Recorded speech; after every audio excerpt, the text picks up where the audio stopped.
Satellite के सितारे।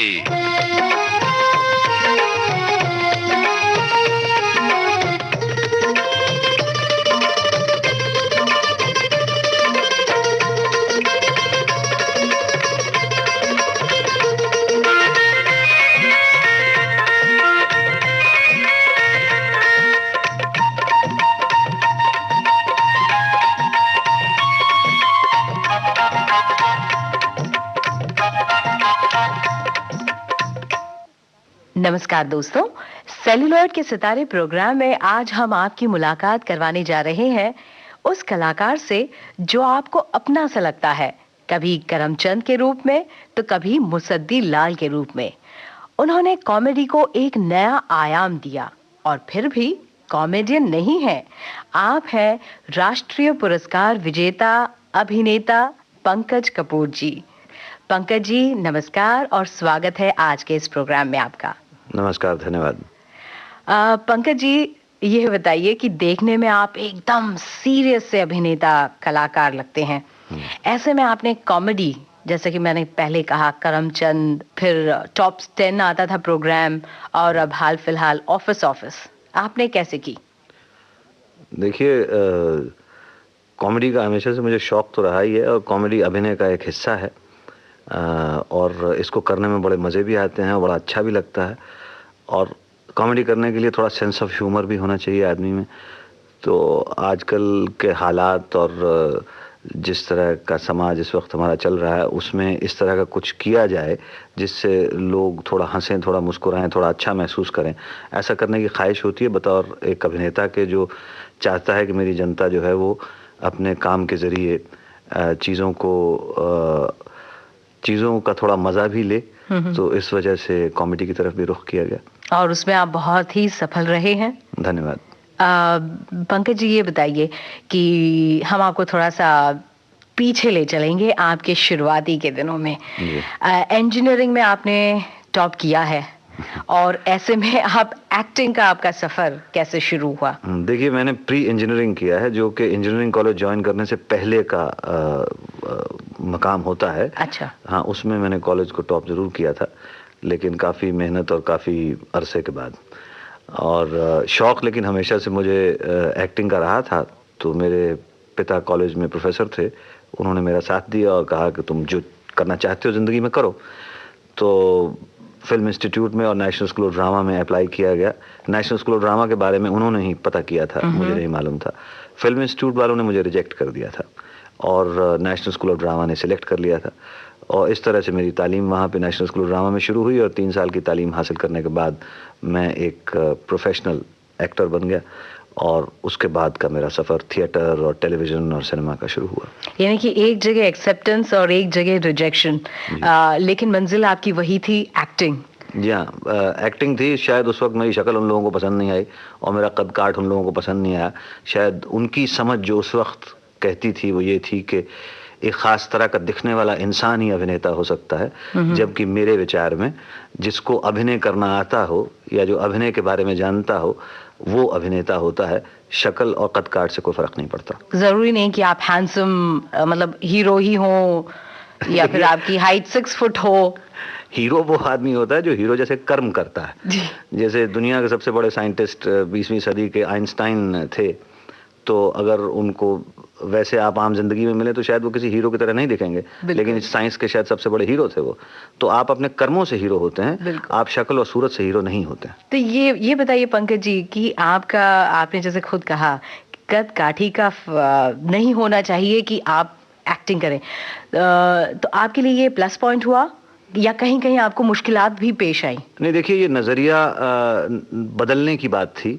जिस नज़रिए से लोग हमारे यहाँ के सिनेमा को या टेलीविज़न को या थिएटर को देखते थे, उन लोगों के इस नज़रिए को बदलने की ज़रूरत ये थी कि जो आदमी जैसे कर्म करता है वैसा वो आदमी होता है। तो ख़ास तौर पे जब सीरियल करमचंद किया गया तो उस वक्त मेरी और मेरे निर्देशक की आपस में काफ़ी बहस भी हुई थी और मेरा ये मानना था कि इसको बिल्कुल आम आदमी बनाया जाए और उनको शायद एजेंसी की तरफ से काफ़ी इसरार था इस बात का कि इसको हीरो की तरह दिखाया जाए, या वो उसको जेम्स बॉन्ड टाइप का लुक देना चाहते थे, जिस पे हमारी काफ़ी बहस हुई और उन्होंने कहा कि भाई ठीक है, अगर आप ऐसा चाहते हैं तो हम करके देख सकते हैं।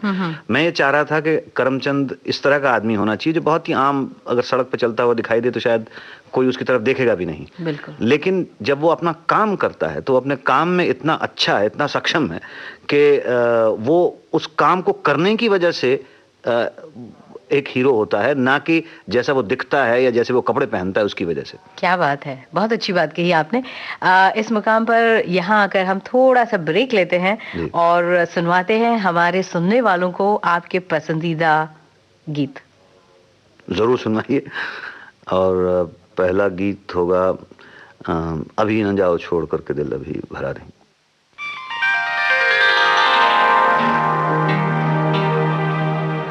अभी न जाओ छोड़ कर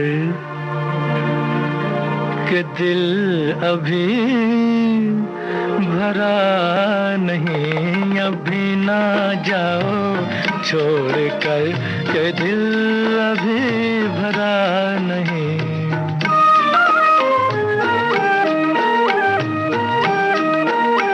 अभी अभी तो आई हो, अभी अभी तो, अभी अभी तो आई हो, बहार बन के छाई हो।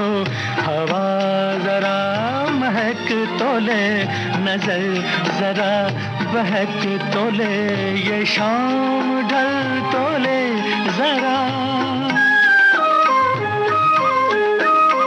ये शाम ढल तो ले जरा, ये दिल संभल तो ले जरा।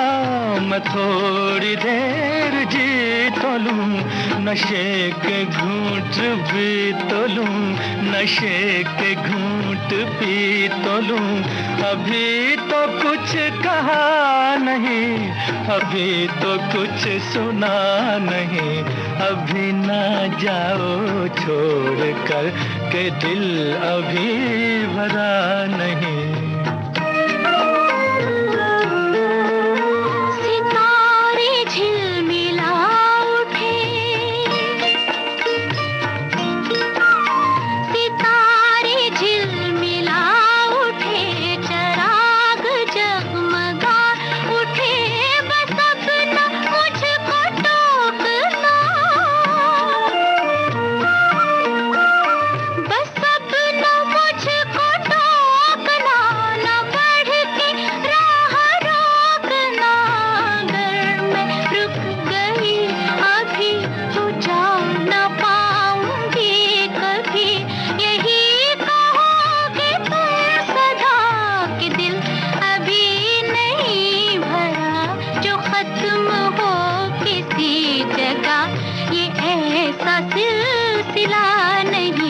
अभी नहीं, अभी नहीं, नहीं नहीं नहीं नहीं। अभी ना जाओ छोड़ कर के दिल अभी भरा नहीं।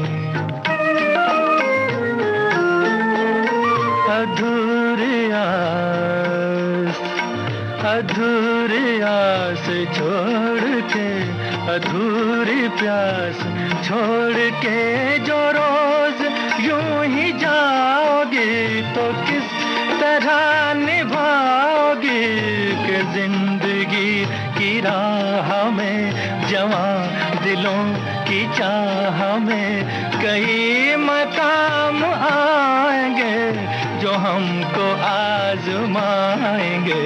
बुरा न मानो बात का, ये प्यार है गिला नहीं। हाँ यही कहोगे तुम सदा कि दिल अभी भरा नहीं। हाँ दिल अभी भरा नहीं। नहीं नहीं नहीं नहीं।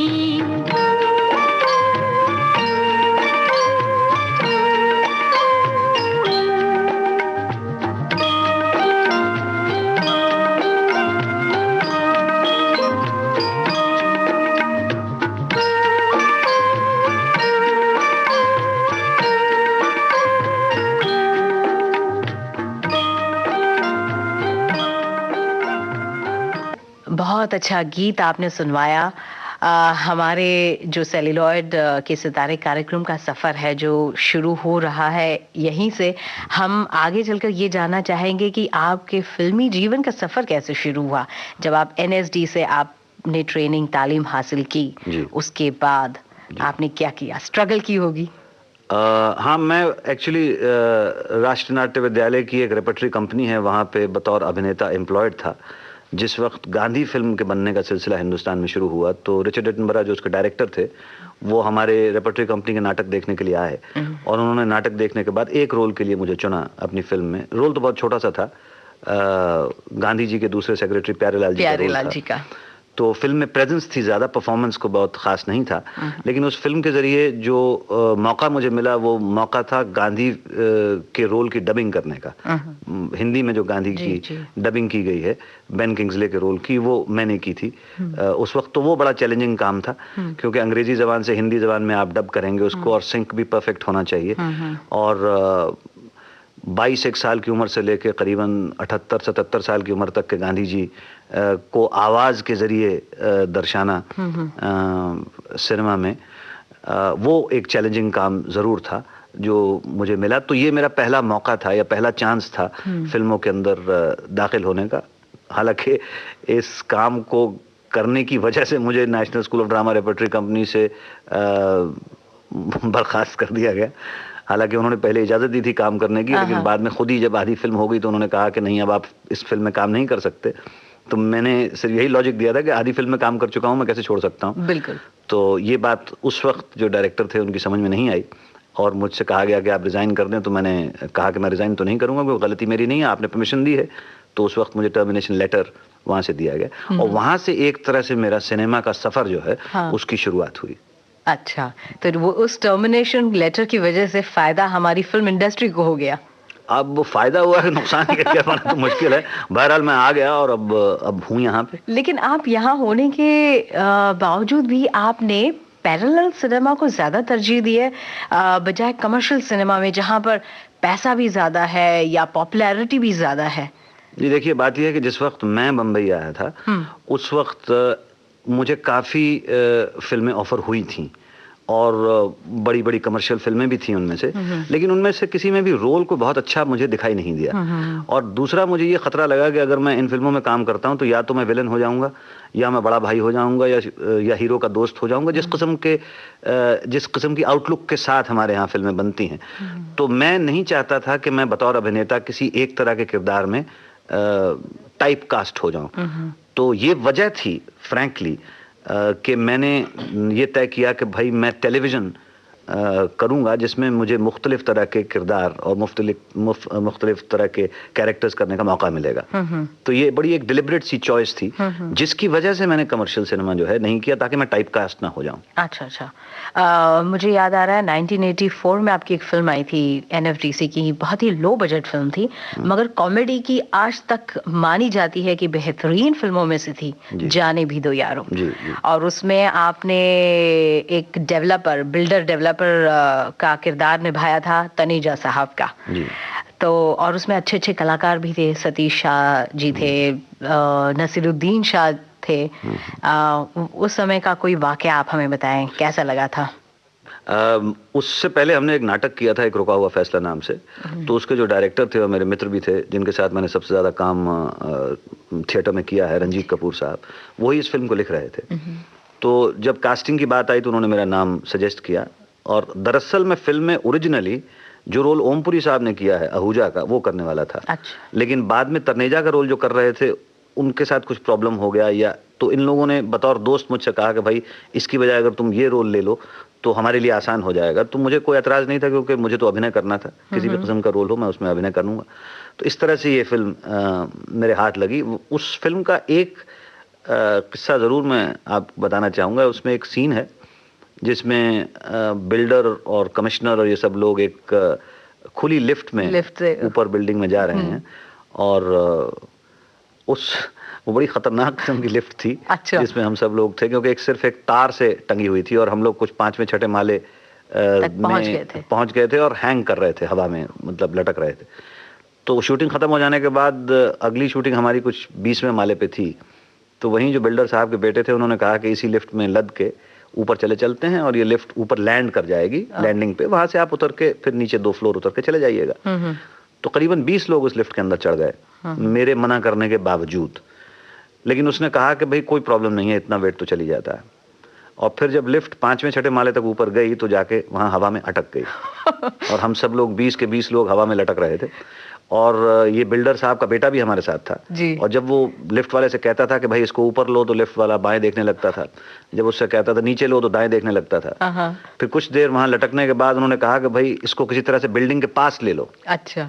तो जब बिल्डिंग के पास लिया गया तो मैंने सबसे रिक्वेस्ट की कि भाई कोई भगदड़ ना मचाए और एक एक करके आराम आराम से उतरे, लेकिन ऐसा नहीं हुआ। सबने भगदड़ मचाई और ये ऊपर वाली की बड़ी मेहरबानी है कि किसी का कोई एक्सीडेंट नहीं हुआ या कोई मरा नहीं, क्योंकि बिल्डिंग और उस लिफ्ट के दरमियान करीबन 1 फुट का फासला था। जब हम उतर के ऊपर लिफ्ट वाले के पास पहुंचे और पूछा कि भाई तुमने ऐसा क्यों किया, तो उसने बताया कि तार कट रहा था, आधे से ज्यादा तार कट चुका था। अगर वो ऊपर की तरफ खींचता तो भी टूट जाती लिफ्ट, अगर वो नीचे की तरफ फेंक जाने देता हमें तब भी लिफ्ट टूट जाती और हम सब लोग मर जाते। अरे बाप रे। तो ये एक हादसा उस फिल्म का जरूर मुझे याद है, जो जिंदगी भर याद रहेगा। अच्छा, एक आर्टिस्ट का भी इससे बहुत ही ज्यादा पैसे आर्टिस्ट ले लेता है। डिपेंड करता है कौन सा आर्टिस्ट है। अच्छा, चलिए आगे बढ़ते हैं एक गीत सुनते हुए। ये रोमांस की शुरुआत चल रही है तो आज की तारीख का रोमांस का ये गाना लगान का जो है, ओरी छोरी, वो ओह क्या बात है।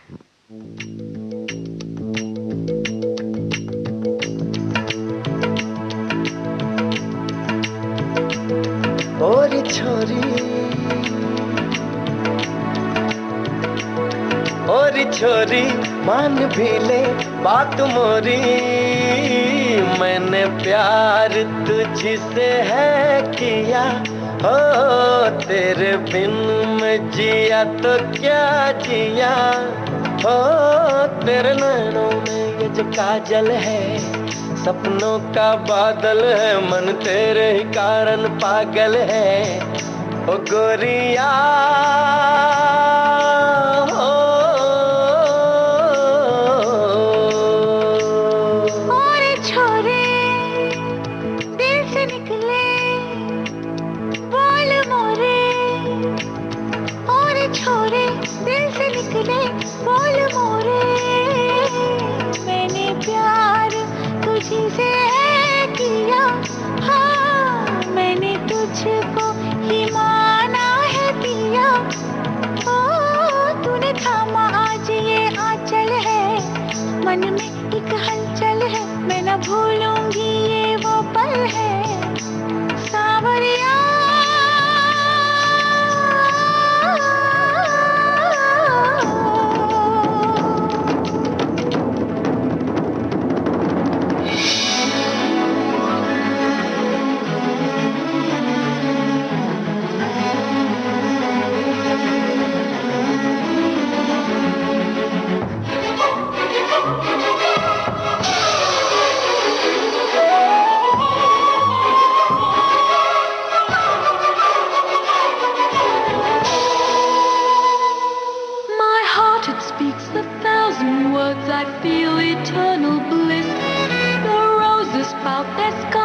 mouths like offering a kiss. No drop of rain, no glowing flame has ever been so pure. If being in love can feel like this, then I'm in love for sure.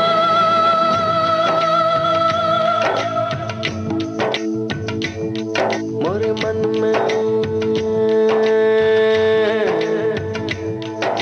मन में थी जो बात छुपी आई है जवान पर, मोरे दिल में कहीं एक तीर जो था आया है कमान पर। सुन सुन रे सजन रहे जन्म जन्म हम प्रेम नगर के पासी, थामे थामे हाथ रहे साथ साथ कभी दूरी हो न जरा सी, चलूं मैं संग संग तेरी राह में, बस तेरी चाह में हो रे छोरे। ओ रे छोरी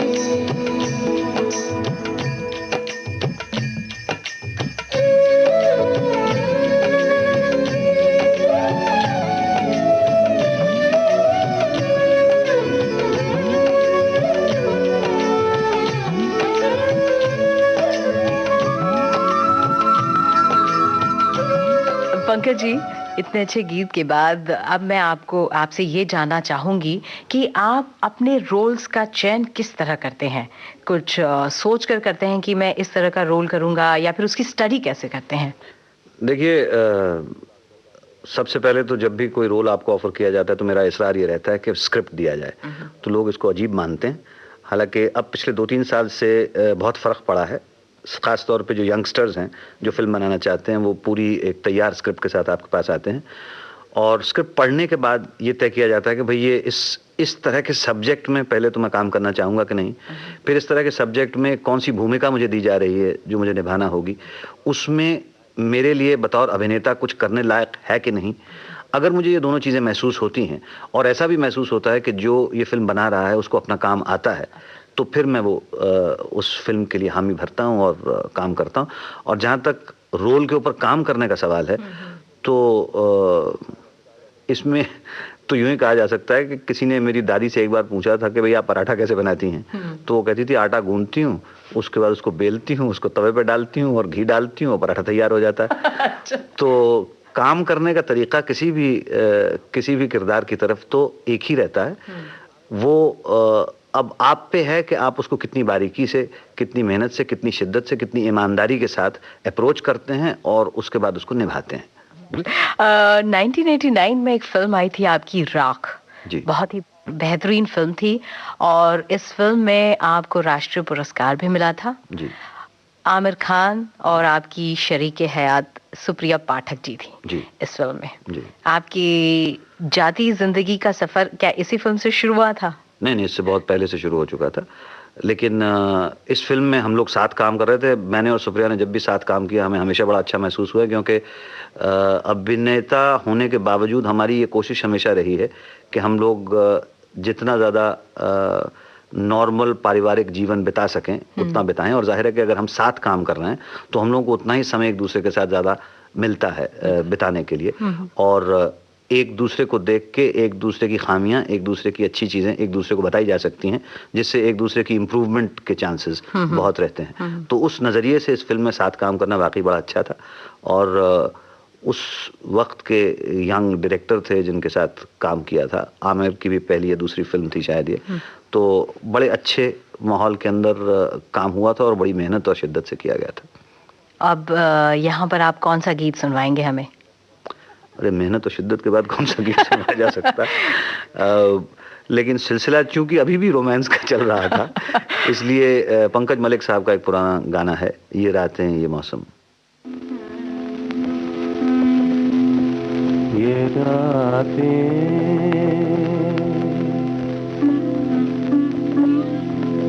ये रातें, ये मौसम, ये हंसना हंसाना, ये रातें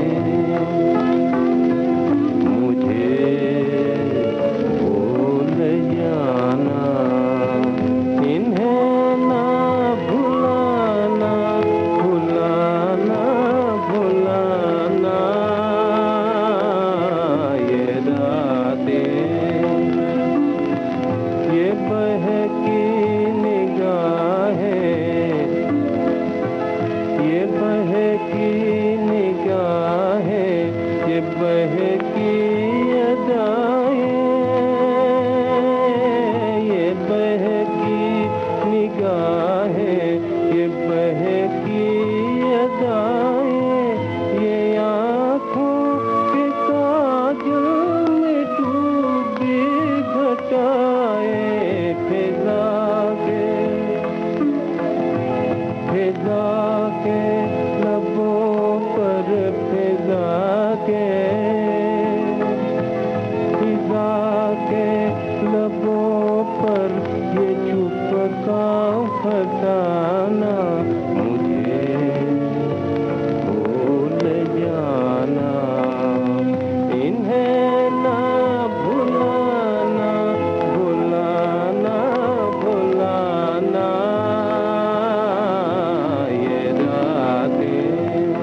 चलना, ये बूंदों की रुमझुम, ये मस्ती ख्यालों ये खोए थे हम, तुम्हारा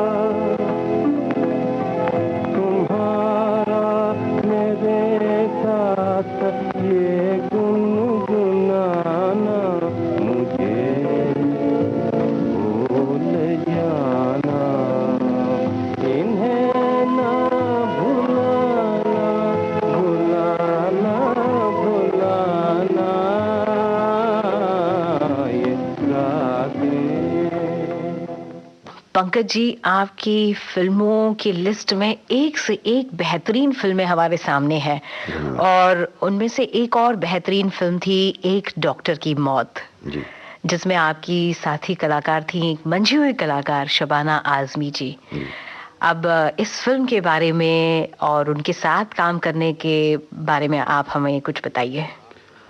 देखिए, राख फिल्म का जिक्र किया था इससे पहले आपने, तो तपन सिन्हा साहब जो डायरेक्टर थे डॉक्टर की मौत के, उन्होंने राख फिल्म ही देखी थी, और उसी को देखने के बाद उन्होंने मुझे इस फिल्म के लिए रोल ऑफर किया। अब तपन सिन्हा साहब तो बहुत बड़े डायरेक्टर हैं, बड़े जाने माने, बहुत सी फिल्में, बड़ी अच्छी अच्छी फिल्में बंगाली में बना चुके हैं, और लेकिन मेरा इसरार हमेशा से जैसे कि स्क्रिप्ट पे रहता है, तो स्क्रिप्ट मुझे उन्होंने मुहैया करवाया। मैंने पढ़ा और पढ़ने के बाद मुझे रोल बहुत अच्छा लगा, और मैंने उनसे कहा कि मैं करना चाहूँगा। तो ऐसे उस फिल्म में दाखिला हुआ मेरा।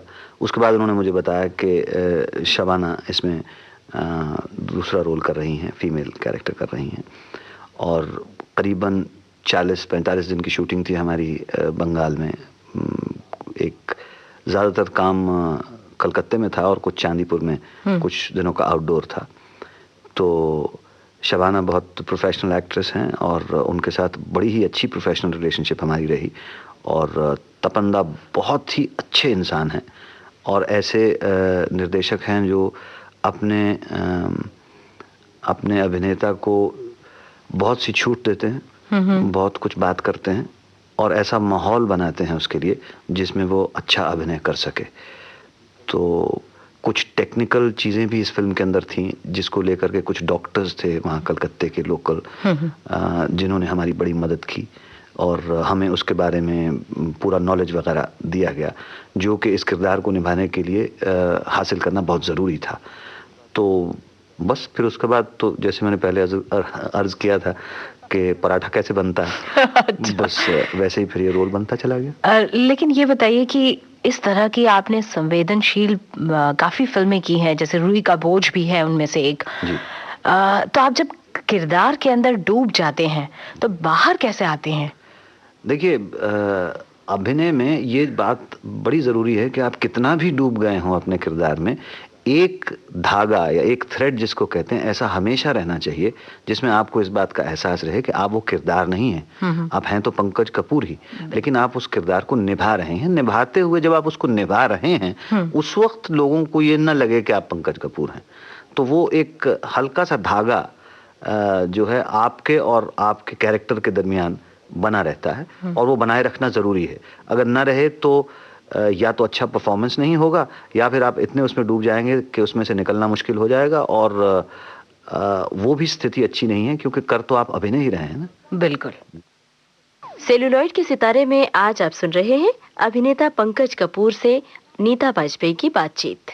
क्या वजह है कि आपने कमर्शियल सिनेमा बहुत ज़्यादा नहीं की? गिनी चुनी फिल्में ही हमारे जहन में आएगी अगर हम सोचें, जैसे राम जाने हैं या फिर जलवा है।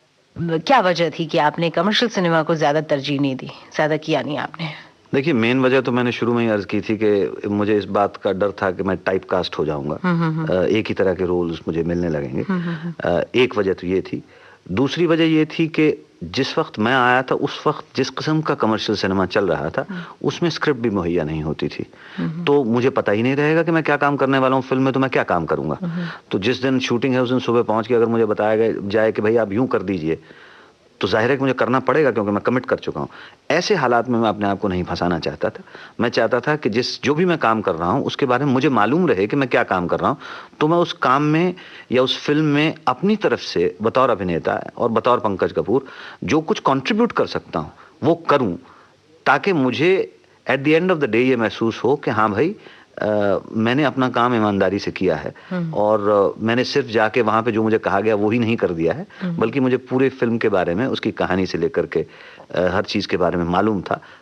तो अगर मालूम रहेगा तभी मैं कंट्रीब्यूट कर पाऊंगा। तो ये एक वजह खास और एक सेटिस्फैक्शन भी मिलती है। जी, एक सेटिस्फैक्शन भी मिलती है। दूसरा ये था कि जिस तरह के रोल्स काफी अरसे तक मुझे ऑफर होते रहे वो मुझे अपीलिंग नहीं लगे। मुझे नहीं लगा कि बहुत कुछ खास बात है इसमें कि मैं ये रोल करूं। तो यही वजह थी कि अभी हाल में पिछले 2-3 साल से मैंने एक आध 2 फिल्में की हैं। हाँ, अभी आजकल भी एक फिल्म कर रहा हूँ, सूरज बड़जात्या साहब की फिल्म है मैं प्रेम की दीवानी हूँ, तो उसमें मैं काम कर रहा हूँ क्योंकि मुझे ऐसा लगा कि रिटायर होने से पहले मुझे इस बात का अफसोस ना रह जाए कि मैंने कमर्शियल सिनेमा किया ही नहीं। अच्छा। तो एक बार करके देखें। हाँ। और उनके साथ काम करने का तजुर्बा बहुत अच्छा रहा क्योंकि वो बहुत ही अच्छे इंसान हैं। हाँ। और बहुत ही प्रिपेयर्ड डायरेक्टर हैं। हाँ। और पूरा माहौल बड़ा ही डिसिप्लिन्ड और बड़ा ही कल्चर्ड माहौल रहा जो, और काम करने का एक्सपीरियंस जो था, जहाँ तक लोगों का सवाल है, बहुत ही सुखदायी रहा। इस वक्त हमारे श्रोताओं की डिमांड भी आ रही होगी शायद एक गीत सुनने की। अच्छा, तो गीत सुनवा देते हैं। ओ सजना बरखा बहार आई। ओ सजना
प्यासे प्यासे मेरे नयन तेरे ही ख्वाब में खो गए।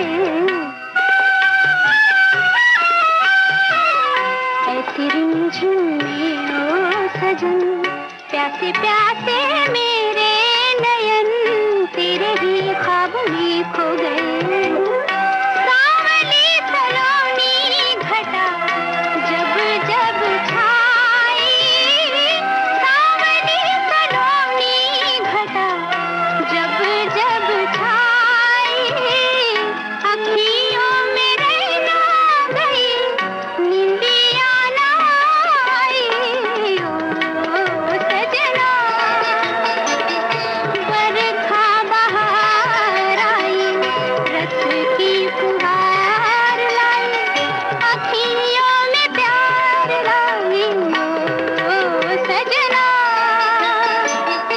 बरखा बहार आई, रस की फुहार लाई, अखियों में प्यार लाई। ओ सजना।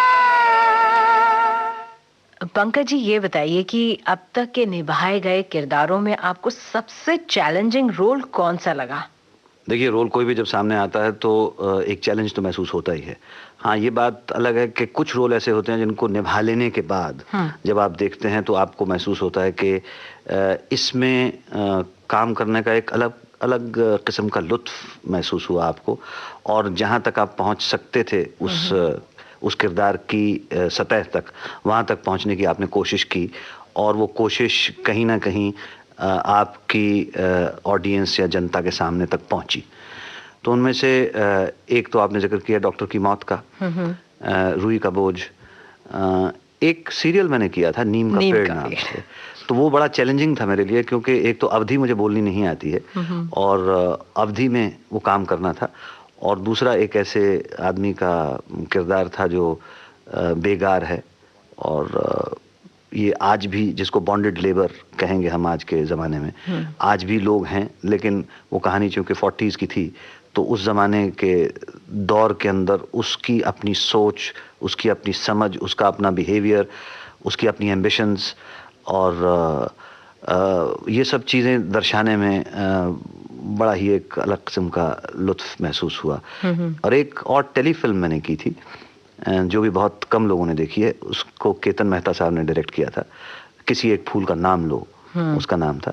उसमें पाठक नाम का एक राइटर है जिसका रोल मैंने अदा किया था। वो भी एक इंटरेस्टिंग कैरेक्टराइजेशन है और एक इंटरेस्टिंग स्टडी है किसी एक इंसान की।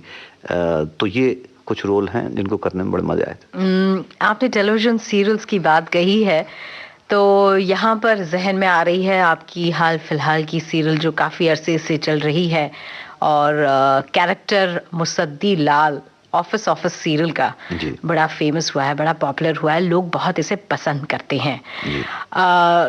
इस सीरियल में जो समस्या जैसे करप्शन है या फिर हर महकमे में जो हो रहा है उसे आपने दर्शाने की कोशिश की है आपके किरदार के द्वारा।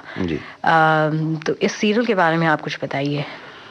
देखिए, ये कहानी या कॉन्सेप्ट जब मेरे सामने लाया गया था तो राजीव मेहरा साहब, जिन्होंने ज़बान संभाल के डायरेक्ट किया था, जिनके साथ मेरी एक पुरानी रिलेशनशिप थी, उन्होंने मुझे बुलाया था, और लेखक अश्विनी धीर साहब जो हैं, उन्होंने जब ये सुनाया तो मुझे कॉन्सेप्ट के तौर पे बड़ा इंटरेस्टिंग लगा। मेरा सिर्फ एक ही इसरार था कि इसमें मिमिक्री नहीं होनी चाहिए, यानी जो किरदार मैं निभा रहा हूँ उसमें किसी तरह की कोई मिमिक्री नहीं होगी। वो जैसे आम जिंदगी में आम लोग होते हैं वैसा ही उसका अभिनय होना चाहिए, और वैसा ही रिप्रेजेंटेटिव कॉमन मैन का कैरेक्टराइजेशन हम करेंगे। तो इस बात पे हम लोग सब सहमत हुए और इस तरह से हमने काम शुरू किया। तो जो चीज़ बहुत सिंपल, बड़ी सादी और बड़े आम आदमी की समझ में आने वाली है, वो ये है कि इन सब प्रॉब्लम्स को जो सामने इसमें दिखाई जाती हैं ऑफिस में, उन सब प्रॉब्लम्स को हम में से हर एक आदमी तकरीबन कहीं ना कहीं किसी ना किसी स्टेज पे फेस कर चुका है, और आज भी करते हैं, रोज़मर्रा की ज़िंदगी में करते हैं। तो उसकी वजह से शायद लोगों की समझ में ये बात एकदम आने लगी, और इस चीज़ को थोड़ा सा हंस के या हंसा के बताया जाए तो उसमें एंटरटेनमेंट का पुट भी आ जाता है। तो ये दोनों चीज़ें जो हैं वो मेरा ख्याल बहुत अच्छी वर्क की। जहाँ तक मेरा सवाल है, मैं चूँकि खुद एक छोटे शहर का रहने वाला हूँ और मेरी परवरिश बड़ी ही मिडिल क्लास फैमिली में हुई है, तो इस तरह के बहुत से किरदार जो हैं वो मेरे आसपास के हैं। बल्कि समझ लीजिए कि कहीं मुसद्दी लाल जो है वो मेरे अंदर के पंकज कपूर का भी एक छोटा सा हिस्सा तो है ही। आपने कहा कि हम रोजमर्रा की जिंदगी में ऐसी हम प्रॉब्लम्स फेस करते हैं, ये समस्याएं चाहे वो बैंक में हो, चाहे वाटर प्रॉब्लम हो, तो क्या वहां पर मुसद्दी लाल तो नहीं, लेकिन पंकज कपूर जी जेब से वैसे ही नोट निकाल कर दे देते हैं प्रॉब्लम्स को सॉल्व करने के लिए? देखिए, कोशिश तो ये रहती है कि आप ऐसा ना करें, और हमें थोड़ा सा फायदा इस बात का हो जाता है कि क्योंकि हम लोग थोड़ी शक्ल पहचानी हुई है हमारी, तो कई जगह पे तो हमारे काम आसानी से हो जाते हैं। कई जगह पे सामने वाला जो है वो इस बात को लेके बड़ा इगोइस्टिक हो जाता है कि भाई ये तू जाना पहचाना चेहरा है तो इसका काम मैं आसानी से क्यों कर दूं। तो इस तरह के प्रॉब्लम्स भी हम लोगों ने फेस किए हैं, लेकिन बाय एंड लार्ज कहीं रिश्वतखोरी वगैरह का मौका अभी तक तो नहीं मिला है हमें। अब मैं अपने श्रोताओं से यही कहूंगा कि अगर तुम मुझको न चाहोगे तो कोई बात नहीं। तुम अगर मुझको न चाहो तो कोई बात नहीं, तुम किसी और को चाहोगी तो मुश्किल होगी, तुम किसी और को चाहोगी तो मुश्किल होगी।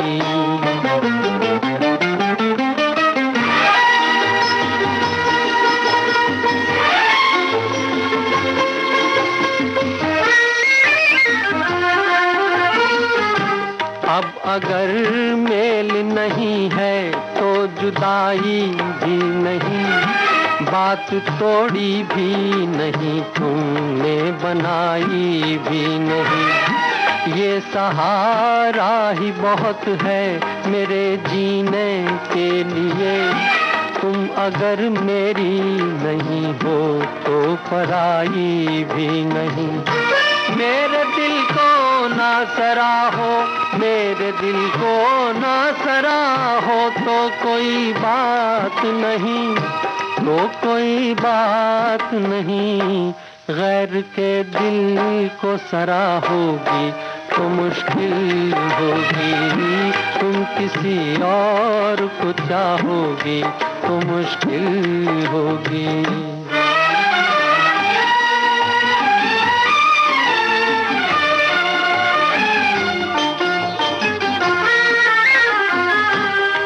हंसी हो तुम्हें सब प्यार ही करते होंगे, मैं जो मरता हूँ तो क्या और भी मरते होंगे। सबकी आंखों में इसी शौक का तूफान होगा, सबके सीने में यही दर्द उभरते होंगे। मेरे गम में ना करा हो, मेरे गम में ना करा हो, तो कोई बात नहीं, तो कोई बात नहीं। और के गम में करा होगी तो मुश्किल होगी, तुम किसी और को चाहोगी तो मुश्किल होगी।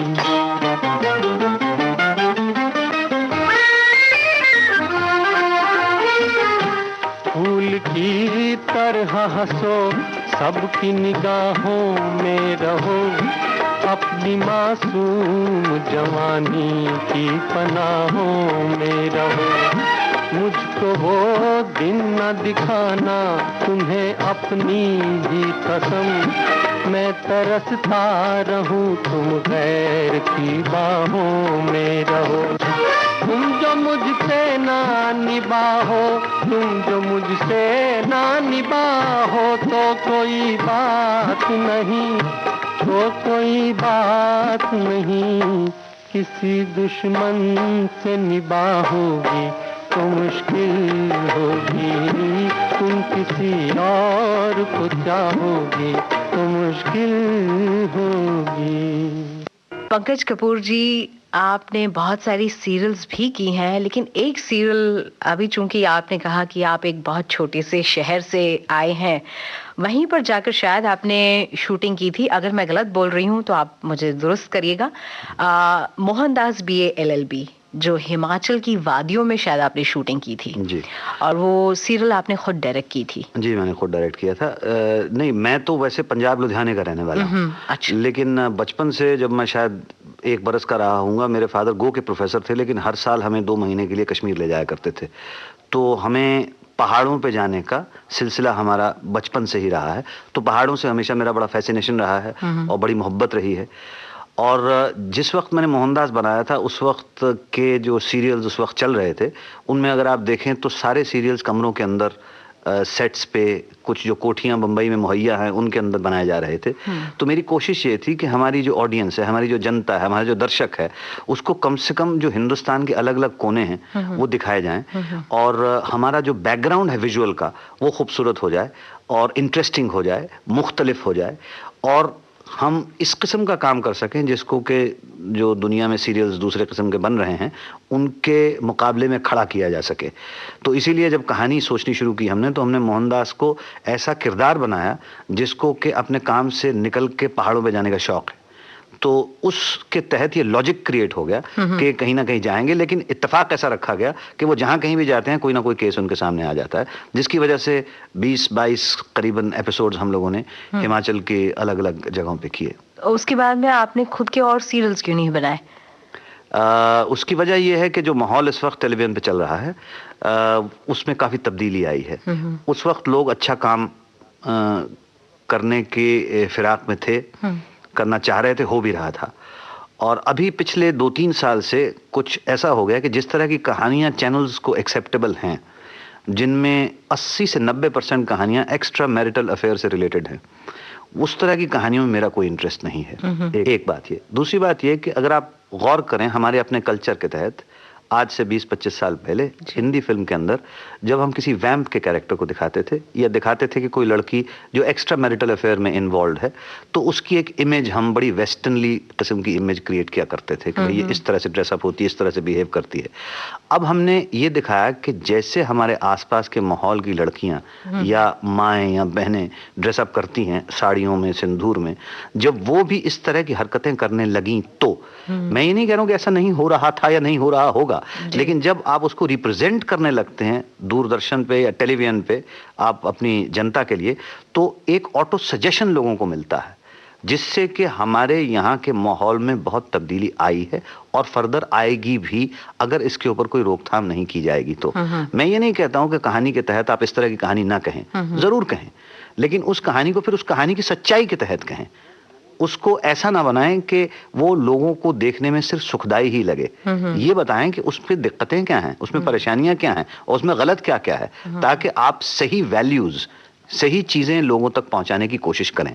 और एक चैनल पे अगर एक इस तरह का प्रोग्राम चलता है तो ये बड़ी ही अफसोस की बात है, बड़े अफसोस की बात है कि बाकी सारे चैनल्स जो हैं उसी किस्म के प्रोग्राम को बनाने की कोशिश करते हैं, उसे ही फॉलो करते हैं, जो कि मेरे ख्याल में सिवाय जहालत के और कोई लफ्ज उसके लिए इस्तेमाल नहीं किया जा सकता।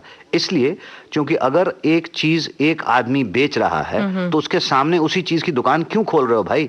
मैं प्योर व्यापार के लेवल पे, बिजनेस के लेवल पे ये बात कर रहा हूं। अगर कुछ और मुख्तलिफ चीज दिखाओगे तो लोग तुम्हारी तरफ भी अट्रैक्ट होंगे, लेकिन उसी का घिसा पेटा कोई हिस्सा बनाने की कोशिश करोगे तो कभी भी सक्सेसफुल नहीं हो पाओगे। तो इस उम्मीद को मद्देनजर रखते हुए तो फिर एक प्रेयर ही सुनानी पड़ेगी। तो लगान का बड़ा अच्छा वो है, प्रेयर है, वो सुनाते हैं हम, ईश्वर को याद कर लेते हैं। जी। हो पालनहारे निर्गुण और न्यारे, तुम्हारे बिन हमरा कौन नहीं।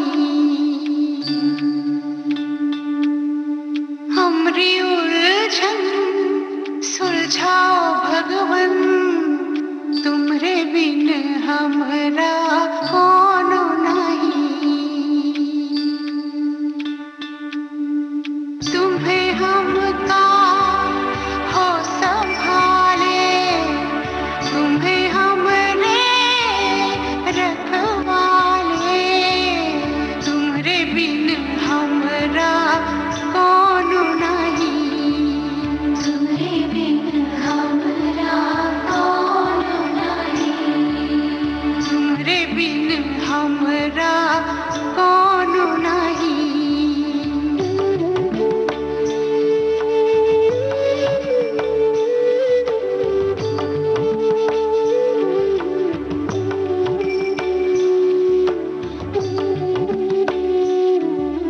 चंदा में तुम्हें तो भरे हो चांदनी,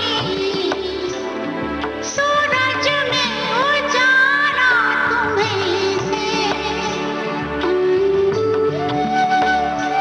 ये गगन है मगन,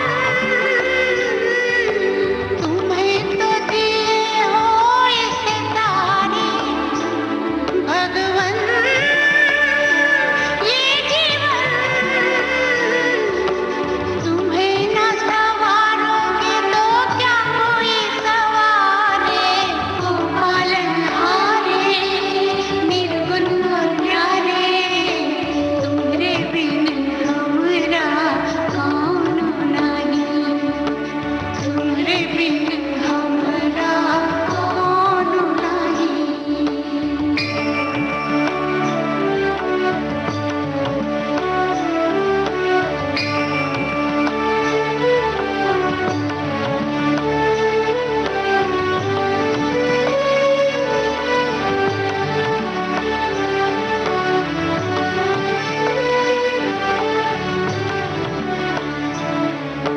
जो सुनो तो कहें प्रभु जी हमरी है बिनती दुखी जन को, धीरज दो हारे नहीं वो कभी दुख से। तुम निर्बल को रक्षा दो, रह पाए निर्बल सुख से, भक्ति को शक्ति दो, भक्ति को शक्ति दो। जग के जो स्वामी हो, इतनी तो अरज सुनो, है पथ में अंधियारे, दे दो वरदान में उजियारे। ओ पालनहारे निर्गुण और न्यारे, तुमरे बिन हमरा कोनो नहीं।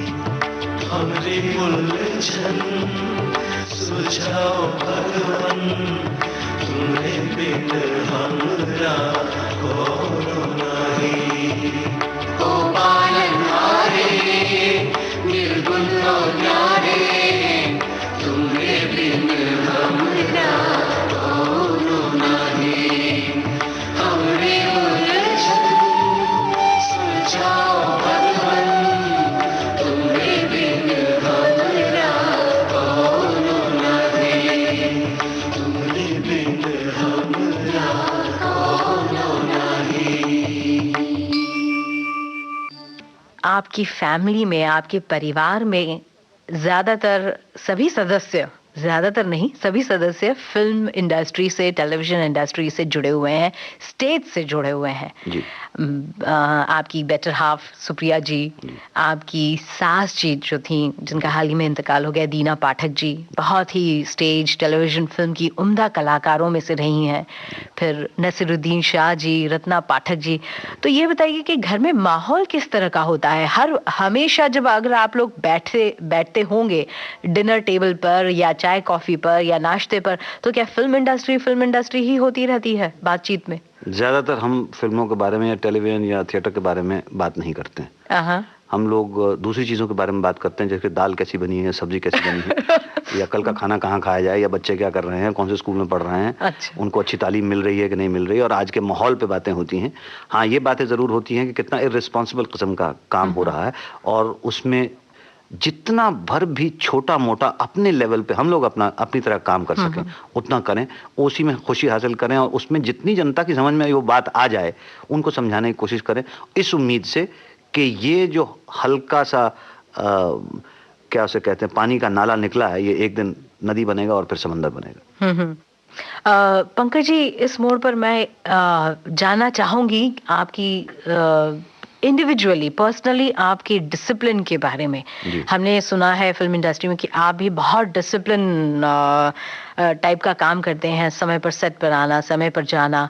आपने गांधी फिल्म में काम किया था हॉलीवुड के लोगों के साथ, जो डिसिप्लिन पर बहुत ही पाबंदी मतलब रखते हैं, टाइम पर हर चीज होता है।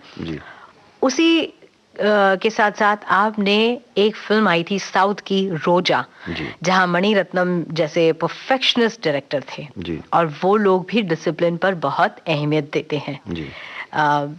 कैसे, आपको क्या फर्क लगा था दोनों फिल्मों में? मतलब गांधी फिल्म में जब काम किया था तो जाहिर है कि उसका स्केल बहुत बड़ा था, बहुत ही बड़ा स्केल था, तो उतने ही ज्यादा लोग, उतना ही ज्यादा डिसिप्लिन, उतने ही ज़्यादा तामझाम वगैरह फैला हुआ था।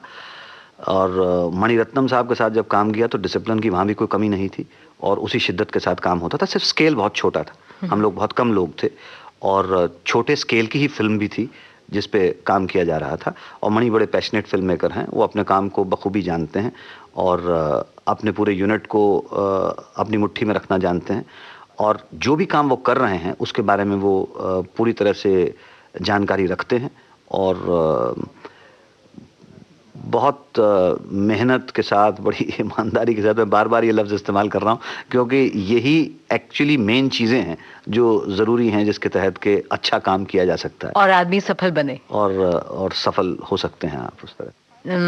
ऐसी कोई ख्वाहिश है या ऐसी कोई बात है जो पूरी नहीं हो और आप पूरी करना चाहते हो?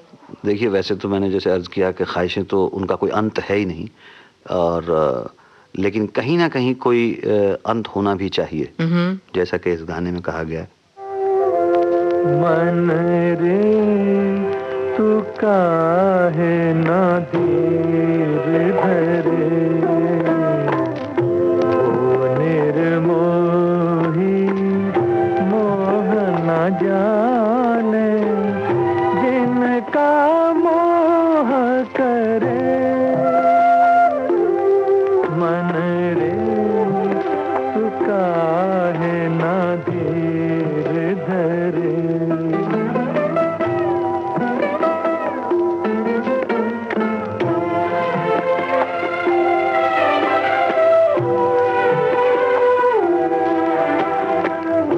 इस जीवन की चढ़ती ढलती धूप को किसने बांधा, रंग पे किसने पहरे डाले, रूप को किसने बांधा।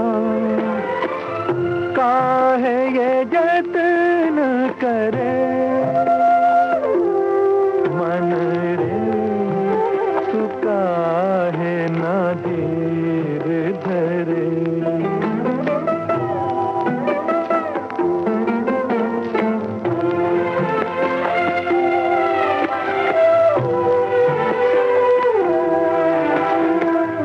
उतना ही उपकार समझ कोई, जितना साथ निभा दे। जन्म मरण का मेल है सपना, ये सपना बिसरा दे। कोई ना संग मरे, मन रे तू काहे ना धीर धरे। ओ निर्मोही मोह न जाने, जिनका मोह करे। मन रे तू काहे ना धीर धरे। पंकज जी, आप हमारे विविध भारती के स्टूडियोज में आया, आपने इतनी अच्छी अच्छी डिसिप्लिन हो या मेहनत हो या सफलता की जो गुण मेरे ख्याल से एक अपकमिंग आर्टिस्ट में होने चाहिए, वो जो चीज़ें जो आप में हैं आप चाहते हैं कि औरों में भी हो, ऐसी अच्छी अच्छी आपने बातें की, इसके लिए आपका तहे दिल से शुक्रिया। थैंक यू वेरी मच, बहुत बहुत धन्यवाद। सेल्यूलॉइड के सितारे इस कार्यक्रम में अभी आप सुन रहे थे अभिनेता पंकज कपूर से नीता बाजपेयी की बातचीत। आपको बता दें, इस कार्यक्रम को तैयार करने में सहयोग दिया रमेश गोखले ने और विविध भारती की ओर से इसे प्रस्तुत किया शकुंतला पंडित ने।